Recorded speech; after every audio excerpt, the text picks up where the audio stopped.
ምንድነው ወንድሜ ምንድነው ምን አደረኩኝ ምን አደረኩት?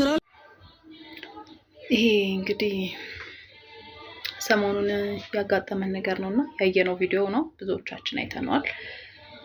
ምን ለምናገር የኔን ሐሳብና ሐሳቤ አስተያየቴ ወይ ምናምን ለመስጠት ሳይሆን የተሰማኝ ስሜት ነው የምናገረው። ፍርድ አይደለም፣ ፍርድ የእግዚአብሔር ነው። ማንም ፈራጅ አይደለም፣ ማናችንም ፈራጅ አይደለንም። አንድ መድኃኒዓለም የድንግል ማርያም ልጅ ብቻ ነው ፈራጅ።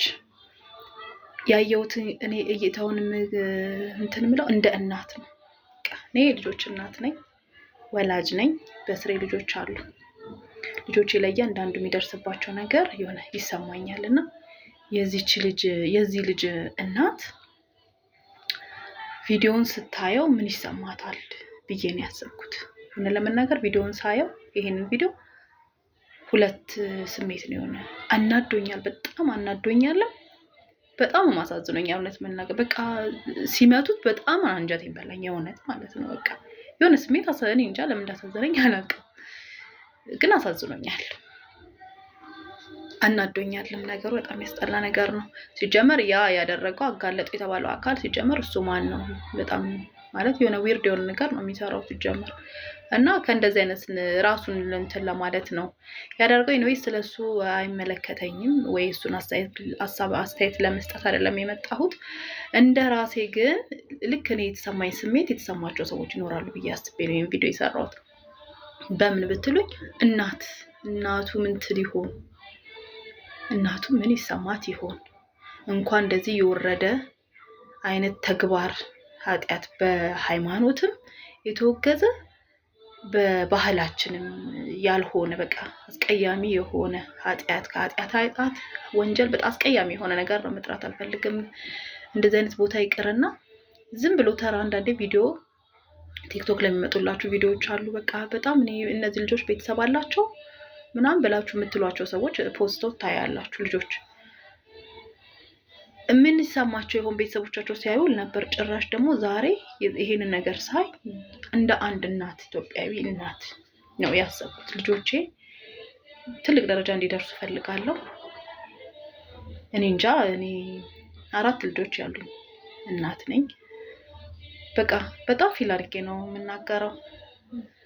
እናቱ ያለችበት ስሜት፣ ባህል አለ፣ ሃይማኖት አለ፣ ጎረቤት አለ። ልጅሽ እንዲሆነ ምን አይነት ዲፕረስ ምን አይነት ነገር እንጃ፣ ምን የምትገባበት ጭንቀት ምን እንጃ።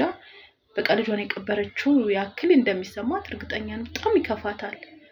ከዛ ደግሞ እኔ ሲጀመር የሆነ ቲቪ ሾው ጀምሮ ነበረ መሰለኝና እሱን አሁን ሲዘዋወር ያየሁት እናቱን ካባ ሲያለብሳት ምናምን አይቼ ነበርና ምን እንዲሆን ትመኛለሽ ሲላት ልጄ አግብቶ ወልዶ ምናምን ብላ ነው በቃ ዊሽ ያረጋችውና የእናት ምኞት ያ ነው። ከስራ በቃ ተመርቆ ስራ ከያዘ በኋላ የራሱን ነገር እንዲኖረው ነው ፈልገው። ግን የልጅን ለማየትም ትጓጓለችና አስቡት ዊሽ ያረጋችው ልጆቹን አይታ ምናምን በቃ ያየችው። ግን እንኳን እንደዚህ አይነት ይወረደ አስባችሁታል የተገኘበት ቦታ እና ምን አይነት ስሜት ይሰማት ይሆን ብዬ እናቱን ነው በቃ የእናትን ስሜት ነው ለማለት የሞከርኩትና በጣም በቃ ውስጤ ረበሸችኝ እናቱን ሳስባት። እና በዚህ አጋጣሚ ለማስተላለፍ የምፈልገው ምንድነው ካላችሁኝ በእንደዚህ አይነት ህይወት ላይ ያላችሁ በመጀመሪያ ደረጃ እግዚአብሔር ይሄ አጋንንትም ጭምር ነው።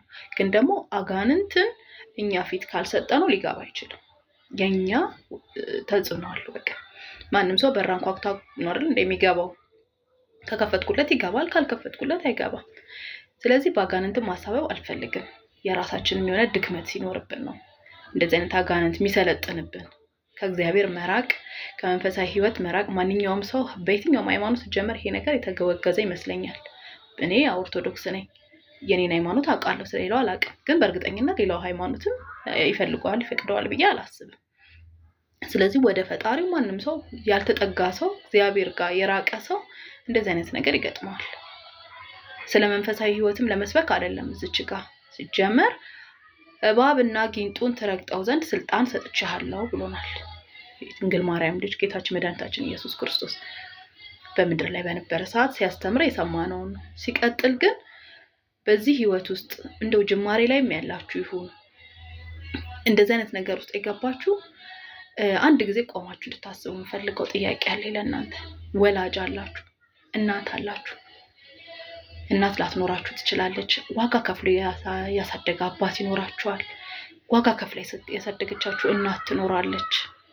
እንደ እናት ሆና ያሳደገች እህትም ልትኖር ትችላለች። ታላቅ እህት የፈረደባት የራሷን ህይወት ትታ የምታሳድግ ብዙ እህት አለች።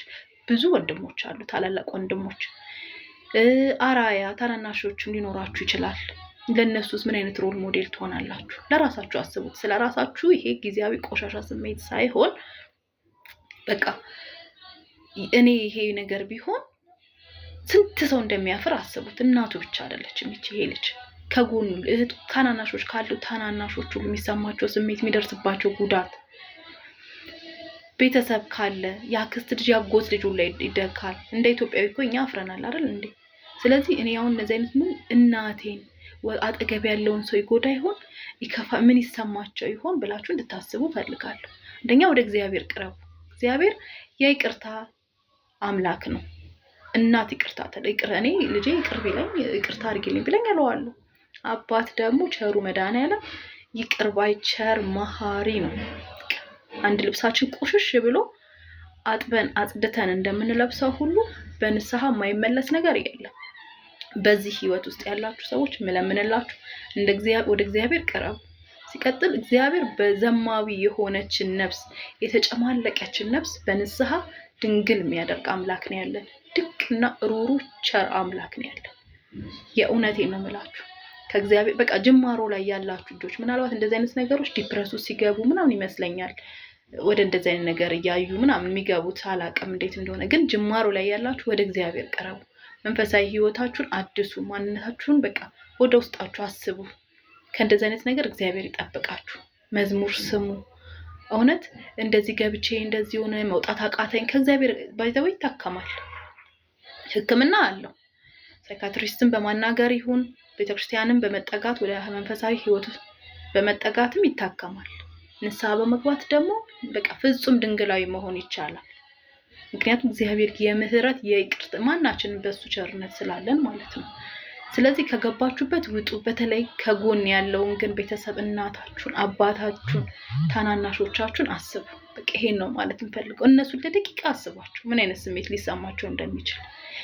አንዳንድ ቪዲዮዎች አይቻሉ በማዘን የሚመስል ልጁ አሳዘነን ሲመታ ብለው እውነት ነው ብዬ እየሰማሁት ሲሄድ ከጀርባው የእነሱን ባንዲራ ያንጠለጠለ ልጅ ቪዲዮ ሰርተው ላይ ያዩዋቸው አሉ።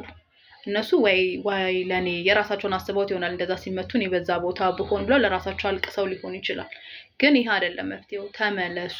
በቃ ተመለሱ። ካላችሁበት ያላችሁበት የኃጢአት የእግዚአብሔር ስራቱን እግዚአብሔር የሚጠላው በሰማይም በምድር በቃ በጣም አስቀያሚ የሆነ ነገር እውነት ለአንድ ወላጅ ለአንድ ቤተሰብ ይሄ በጣም ትልቅ ጉዳት ኢሞሽናል ዳሜጅ። እኔ እንጃ አላውቅም ምን አይነት ስሜት እንደሚሰማት እናቱ አላውቅም። በቃ ብትሞት ትመርጣለች። መጠር ባይሆን እንኳን መጠርጠርና በእንደዚህ መወራቱ ራሱ ይረብሻታል። ልጄ ይደርስልኛል ብላ ያሰበች ሴት ተውት። ሌላውን አብሮ አደጎቹ እነ ናፍቆት ምክንያቱም አብረውት የሰሩ የሥራ ባልደረቦች ራሱ የሚያዝኑ ይመስለኛል። ፊል ያደርጋሉ። አብረውት ብዙ ነገር ያሳለፉ ልጆች በጣም ያዝናሉ።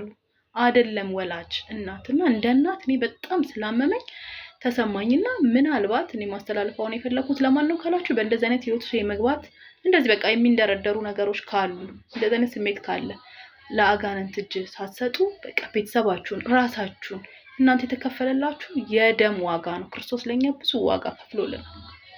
ስለዚህ ቀላል አይደለም። 99ን ትቶ ነው አንዱን በግ ፍለጋ እግዚአብሔር የመጣው። ስለዚህ 99ን ትቶ አንዱን በግ ፍለጋ የመጣ አምላክ ለእናንተም አለ። እግዚአብሔር የይቅርታ የምህረት ቸር አባት ነውና ወደ ራሳችሁ ተመለሱ።